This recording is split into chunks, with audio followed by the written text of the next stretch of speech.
Good evening, people of Mount Zion and beyond. Welcome to our weekly Wednesday night Bible study. For the next however long this pandemic period lasts, I will be picking these Wednesday night services up exactly where we left off before and running through them pretty much exactly the way we ran them before. And so, as usual, we'll be starting off our Wednesday night Bible study by running through the Roman road.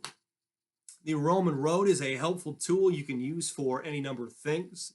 You can use it as a tool to share the gospel if you go door to door or something like that. You could use it to explain the gospel to children because it's extremely simple, or you could use it for any number of other things. That's one of the benefits of the Roman road is it's very adaptable.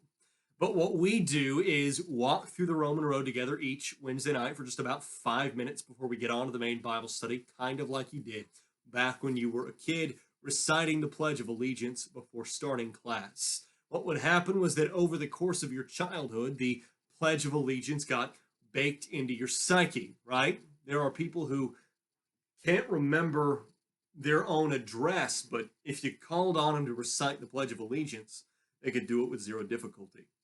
We do a similar thing each week, not with the Pledge of Allegiance, but with the Roman road, in the hopes that the repetition will cause it to sink down into our hearts and minds and become part of the language that we speak, that the gospel would become just part of our vocabulary in the deepest parts of ourselves.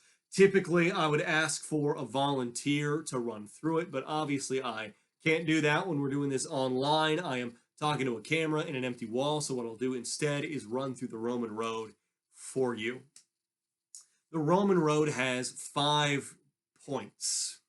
The first point is a paraphrase of Romans 1:20, and that is that God created you and something in you knows that. Once again, that's a paraphrase of Romans 1:20. God created you and something in you knows that. But point number 2, Romans 3:23, you have fallen short of the goodness God created you for. That is a paraphrase of Romans 3:23. You have fallen short of the goodness God created you for. And in fact, here's point 3, Romans 6:23, your sin is bad enough to merit your death. You could say death, you could say separation from God, you could say whatever works in the conversation that you're having. So your sin is bad enough to separate you from God, or your sin is bad enough to merit your death. Or if you're talking to somebody who really needs to be rattled, you could say your sin is bad enough to merit hell or condemnation. However you want to put it, it all means the same thing, but that's a paraphrase of Romans 6:23. But the good news, point 4, is that Christ died to save you from your sin. That's a paraphrase of Romans 5:8. Christ died to save you from your sin and death, or Christ died to save you from your sin and separation from God. And therefore, Romans 10:9, if you throw yourself on the mercy of Jesus, you will be saved. Once again, that's a paraphrase of Romans 10:9. If you throw yourself on the mercy of Jesus, you will be saved. That is the Roman road. And so let's just take it start to finish, just to get one full length run through in. So if you were sharing the Roman road with someone, you were in a conversation and they asked you what the gospel you believe is, or maybe you just prayed with someone and you saw a good opening to kind of turn it towards the subject of faith, to have a deeper conversation with them about the Lord, you could say, here's what we believe. We believe, according to Romans 1:20, that God created us and something in us knows that.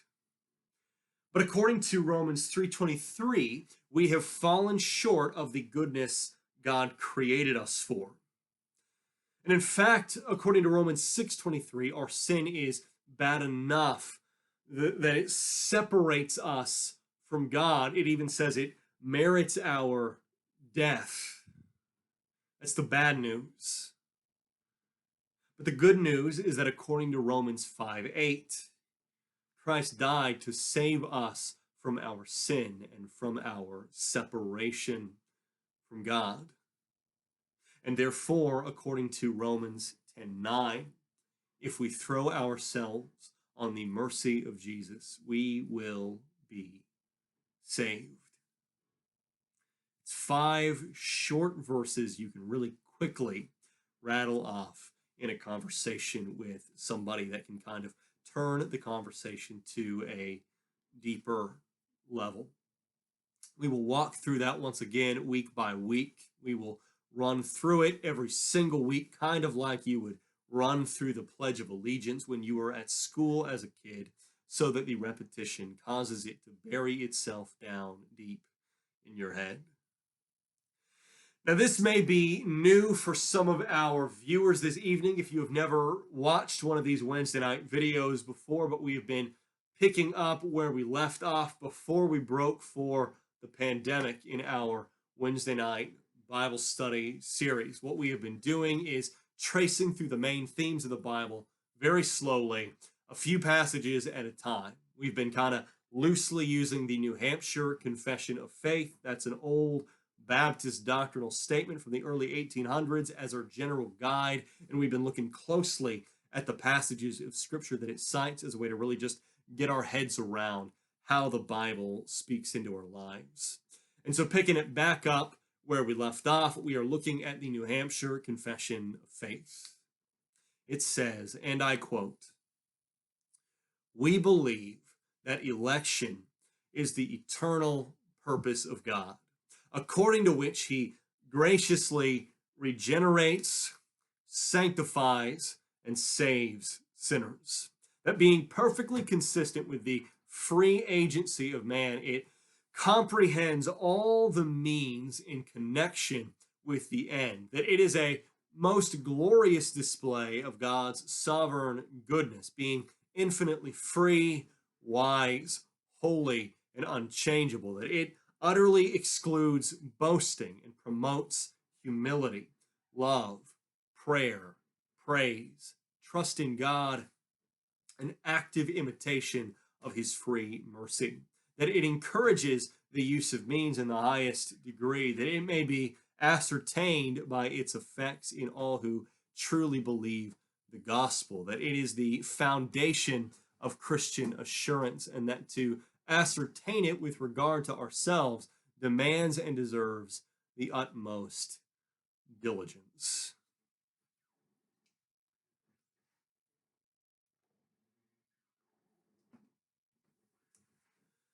One of the passages that the New Hampshire Confession is drawing from here is 1 John chapter 4, verses 17 through 19. That is 1 John chapter 4, verses 17 through 19, where John says, and I quote, "In this, love is perfected with us, so that we may have confidence in the day of judgment.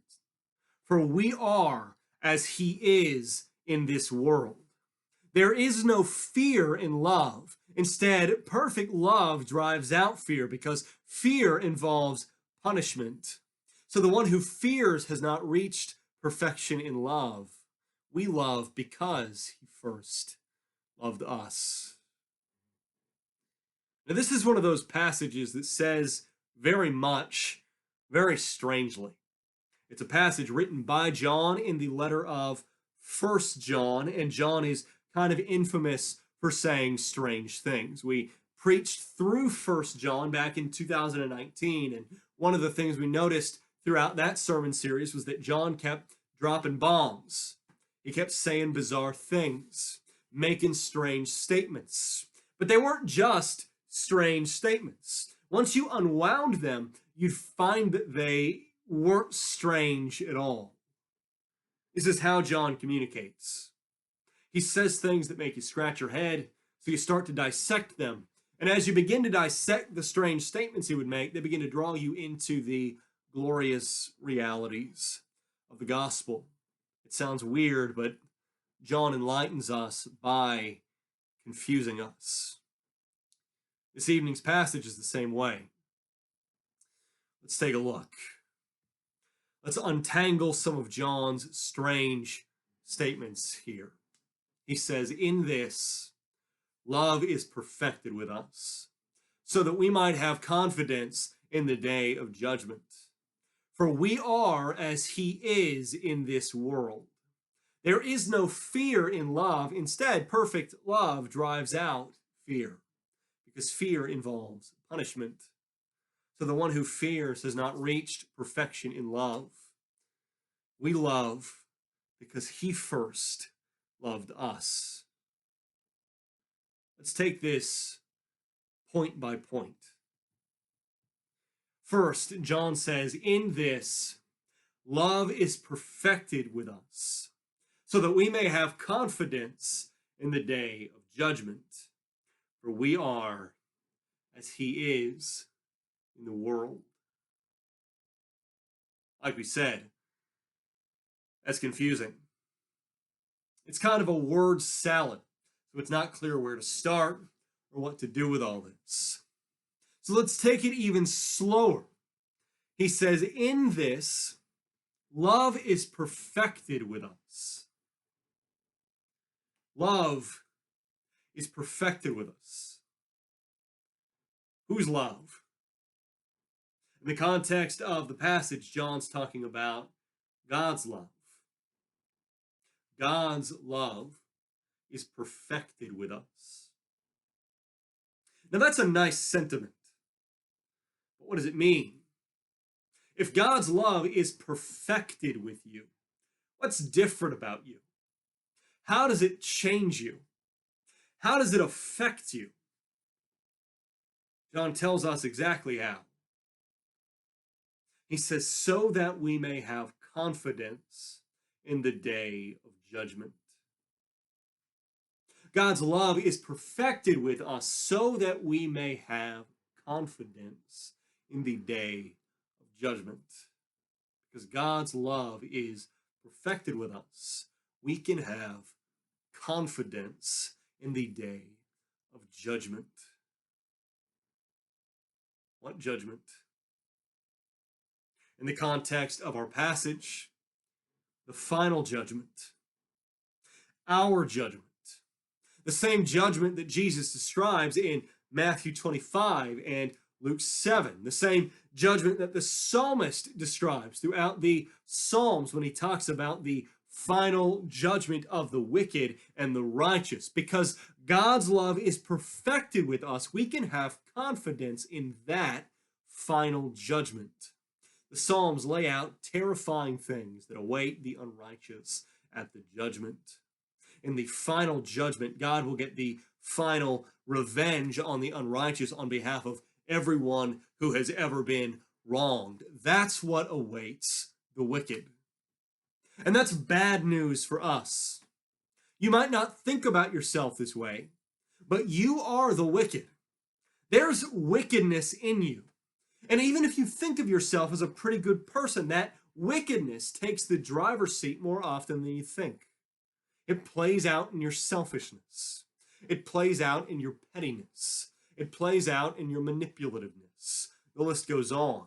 Wickedness isn't just walking into an elementary school with a gun. It's also the boring, mundane unkindness that you allow yourself to lapse into on a regular basis.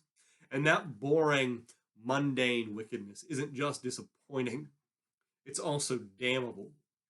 It's serious enough to merit your death. It's grave enough to permanently separate you from God. And yet, John says that you can have confidence when that day of judgment comes.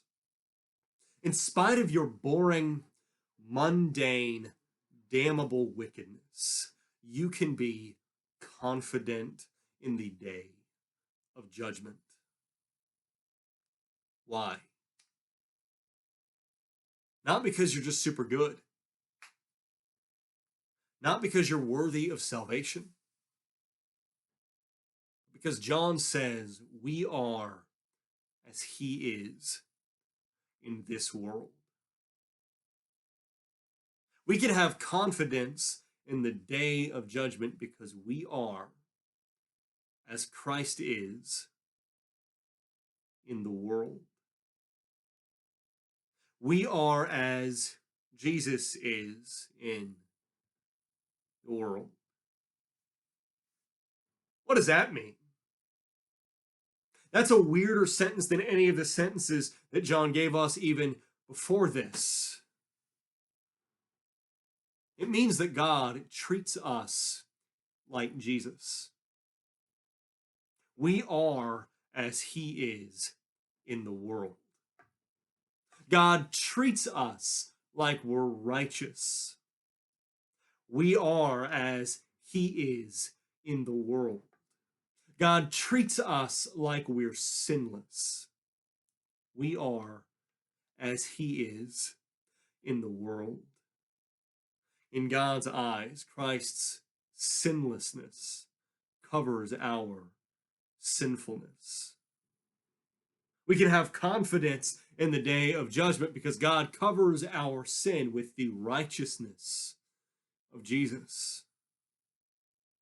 When God looks at you, he sees the sinlessness of Jesus.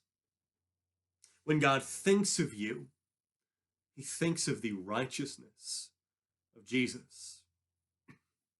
God grades you as though you were every bit as good as Jesus is, every bit as kind as Jesus is, every bit as selfless as Jesus is, every bit as godly as Jesus is. God treats you like a faithful son or daughter in spite of your unfaithfulness. So John says, there is no fear in love. Instead, perfect love drives out fear because fear involves punishment. So the one who fears has not reached perfection in love. We love because he first loved us. God's perfect love drives out our imperfect fear. God's sacrificial love drives out our justified fear of punishment. God's relentless love drives out our fear in the day of judgment.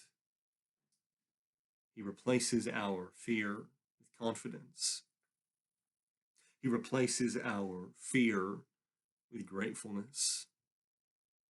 He replaces our fear with intimacy. And as God replaces our fear with confidence, he turns our dread into love. As God's love is perfected in us, our love begins to come back around toward God. God's love begins to make our hearts love him back. God draws us out of our selfishness and into a mutual love.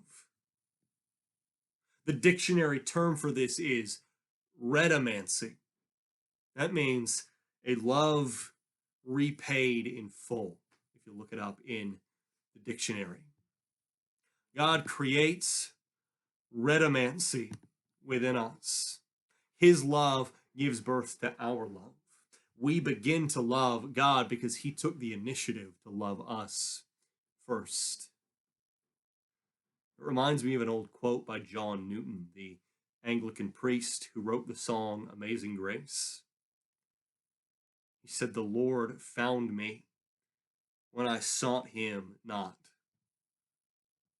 Then my heart began to seek him, and he was pleased to be found by me." And just like last week, this was kind of an elevator pitch as far as this concept goes.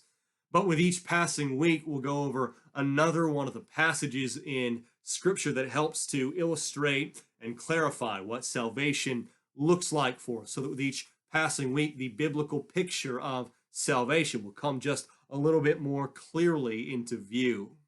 But until next week, as always, I would like to remind you that even though we've temporarily shifted to a combination of online and drive-in services, the leadership at Mount Zion is still available to help you in any way that we are able.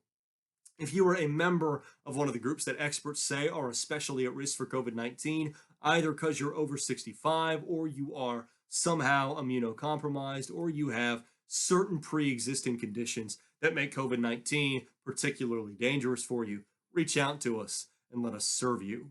We are here for you insofar as we are able to be. And so, as always, until next time, we love you, we miss you, and we'll see you again soon. Take care.